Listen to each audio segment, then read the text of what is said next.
This week, for the first time in a long time, I got on Twitter and I just scrolled.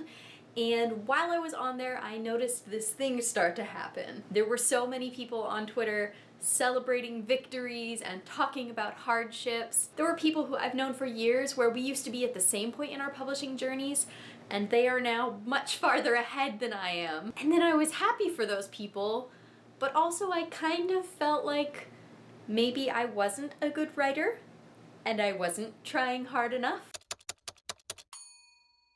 I know I'm not the only person who feels this way. I think that's a great fear of a lot of creatives, that we aren't going to have the success that we want, and that it's going to be because we didn't push hard enough, we didn't try or stay up late enough, push aside our employment or our children so that we could focus on the arts. And since I know that a lot of people feel this way, Kelly and I are here today with some tips for when you feel like a failure. The first tip, going along with that long intro story, take a break from the internet. Just take a step back, get off Twitter, get off Instagram, whatever that thing is that is making you feel bad. There are times in your life when you look at someone's success and you feel like, oh, I need to push harder and I need to be better, and those are good feelings. Those are the kinds of feelings you want to encourage, but when you're looking at things, you're looking at other people's successes and you're feeling like, I am not good enough, I am not pushing hard enough, I am never going to be good enough or push hard enough to get all the things that I want, so maybe I should just go back into bed and pull the covers over my head. Those are bad feelings. Whatever has triggered those feelings, step away from it. Whether it's one big thing, a bunch of little things, or a combination of setbacks that has you feeling like a failure,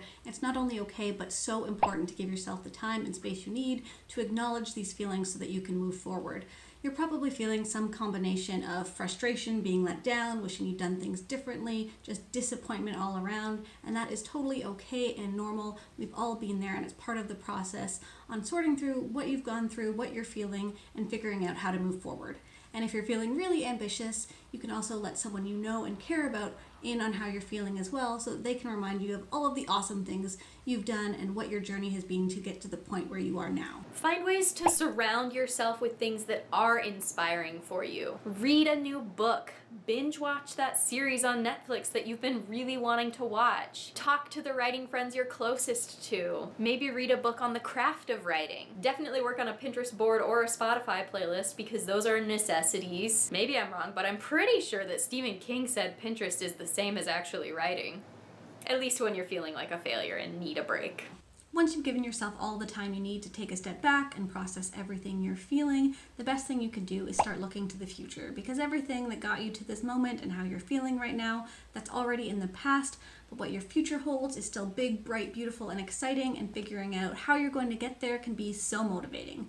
You all know me and how much I love a plan. Whenever I'm feeling like I'm in a slump or things aren't going the way I want to, or everything is just a failure, I'll take some time to figure out where I want to go next, what things I'm most passionate about right now, what projects I want to be working on, which books are most exciting to me, and then I will sit down and take the time to work out all of the teeny tiny baby steps that I'm going to need to take to get me to my goals. It doesn't always go according to plan, but figuring out what those steps are and what the end might look like can be so exciting and so motivating, and it never fails to help pull me out of whatever it is that's dragging me down and making me feel like I'm reaching less than my full potential.